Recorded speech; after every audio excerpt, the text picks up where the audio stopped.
Doutor, a gente divulgou agora há pouco, eu sei que os números mudam a cada instante, mas pelo menos até agora o número de mortos no Brasil subiu de 25 para 34 em um dia apenas, né? Como é que o senhor avalia esses números aí divulgados até agora, doutor? Tudo indica que esta semana nós estaremos diante do chamado da ascensão da curva, né?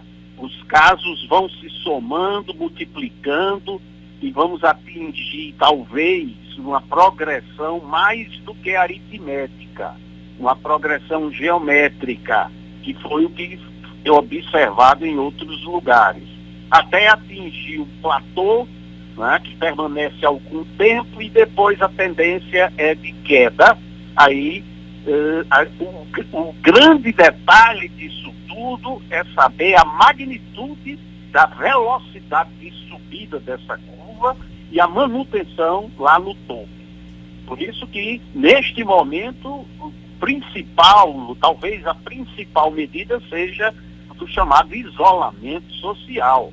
As pessoas ficarem em casa e só sair se for estritamente necessário. Doutor Luiz Alberto, inclusive era sobre isso que eu queria falar com o senhor, Dinarte falando.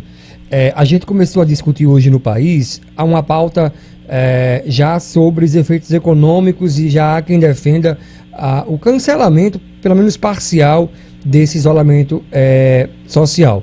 Queria saber o que é que o senhor acha a respeito desse tema, em permitir que as pessoas retomem as ruas por causa da atividade econômica e quando deverá ser seguro, de fato, voltar à rotina normal. Difícil dizer isso com exatidão, Dinar. Muito difícil. Na realidade, ainda estamos no início da subida dessa curva, né? E que o isolamento é exatamente para diminuir a velocidade com que ela vai aumentada, que ela vai progredindo. É muito difícil a gente fazer essa previsão de quando isso poderia ser relaxado. Eu acredito que mais uma semana, ou seja, essa semana que se iniciou agora, é possível que no próximo fim de semana, sexta, sábado, domingo, a gente tenha uma ideia de como está o comportamento e possa com mais facilidade fazer uma antevisão, fazer um prognóstico dessa ascensão e da manutenção no topo dessa curva. Doutor Luiz Alberto, Ciro Marques, tudo bem? Boa noite. Doutor, o seguinte, a gente viu aí as notícias recentes, dão conta de que vai aumentar o número de testes para apontar o coronavírus. Qual a importância desses exames, de uma maior checagem para o tratamento e o controle da doença? Olha, na realidade a gente tem que observar que estamos também tendo aumento de outras viroses respiratórias, principalmente pelos vírus influenza, rinovírus, sincicial respiratório. Nós temos aí uma pleia de aproximadamente 200 vírus diferentes que, na ausência desse novo corona, a gente sempre tem um aumento agora, no outono e inverno, até o meio do ano, até o mês mais ou menos de agosto. Então nós vamos ter uma mescla. Por isso que a gente tem comentado e tem orientado os médicos que vão ficar na ponta de que não há muita importância agora, principalmente na primeira consulta, saber se o paciente tem o Covid-19 ou é outra virose. É bom classificar tudo como se o paciente tem uma síndrome gripal, né, que ele poderá ser acompanhado em casa e ser orientado a só procurar um serviço de saúde no caso de manifestações que sejam indicativas de que a piora do quadro pode estar chegando. Aí ele procura para ser atendido. Porque do jeito que está, nós vamos ter a procura enorme e vai haver um colapso muito antes daquilo que a gente poderia prever. É classificar os casos, principalmente de pessoas que não estão nos grupos de risco. Rapidamente aqui eu quero lembrar, crianças abaixo de 5 anos, idosos acima dos 60, 65 anos, portadores de doenças crônicas, principalmente cardiovasculares, doenças pulmonares, doenças renais e hepáticas, se a pessoa não tiver nesse grupo todo, né, tanto fisiológico, que é a faixa etária, não ter menos de 5 anos, não ter mais de 60 anos, e tiver um diagnóstico só de síndrome infecciosa, ela deve ficar em casa. Porque 80 a 85% dos casos, inclusive do novo coronavírus, são extremamente benignos. Há pacientes até que não vão apresentar nenhuma manifestação clínica da doença. Outros vão apresentar manifestações tremendamente atípicas, benignas.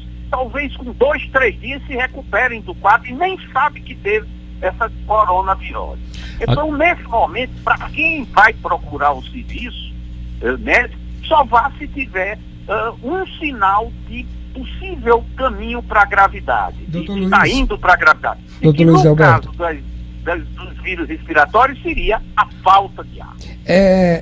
Ao longo do dia de hoje, eu vi até pessoas sérias defendendo nas redes sociais que se isolassem apenas pessoas do grupo de risco, especialmente idosos, e liberassem a população, liberassem os demais. O senhor acha que isso faz sentido? Neste momento, eu acredito que a medida ainda é isolamento social. Para todos? Para todos, para todos. Só os de serviço essencial, né? Então, pessoal de saúde, pessoal de segurança, que já vai ter muita gente na rua por conta disso. Então, agora, como eu disse, talvez ainda esta semana, no final da semana, a gente possa fazer uma previsão com maior chance de êxito, para dizer, vamos começar a liberar as pessoas que não estão nesses grupos, né? Tem mais de 5 anos, tem menos de 60, não tem doença de base, aí, eventualmente, na próxima semana, tudo depende de como a gente vai perceber essa subida da curva de novos casos, para poder acertadamente, ou pelo menos com mais chance de êxito, afirmar que poderia começar a liberar determinadas pessoas para continuarem trabalhando. Neste momento, eu acho que ainda é muito precoce. Eu concordo, é discutível. É discutível. Vai ter opinião, eventualmente, porque se trata, eu prefiro ficar, né, com o pé um pouco atrás, como um estudioso do assunto, dizer que é um vírus novo, é uma situação nova, nós estamos apenas iniciando esse processo agora no nosso hemisfério sul. A gente viu o comportamento no hemisfério norte, veja que ainda tem inúmeros casos no hemisfério norte, mas agora, para nós aqui do hemisfério sul, começou o quê? Há um mês aproximadamente. Então é muito novo para a gente poder emitir opinião atualizada e a chance de equívocos é muito grande. Eu acho que está muito no início ainda. Doutor... Eu esperaria pelo menos mais essa semana para poder ver se haveria chance da gente fazer uma previsão. Eu me lembro, só para concluir esse raciocínio, de que na semana passada eu estive com vocês também, na rádio, e a ligação caiu, então houve uma perturbação. Quando eu estava dizendo naquela oportunidade, inclusive comentando que o jornalista Gustavo Negreiros tinha falado da inércia, da lentidão da nossa Secretaria Estadual de Saúde, eu vou só dar um exemplo prático. Eu iria falar naquela quinta-feira, que fui cortado por conta da ligação que caiu. Não tinha ainda sido convidado os representantes, os gerentes dos planos de saúde da cidade de Natal, de pede a mil, essas principais, né, a bebida, para poder ver como é que vai ser essa questão dos leitos privados e dos leitos públicos.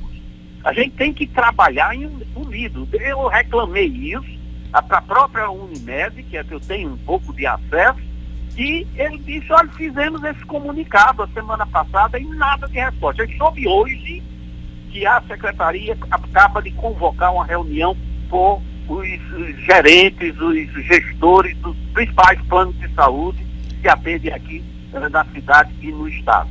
Não, pelo menos isso. Tardou um pouco, mas chegou o que a gente estava cobrando.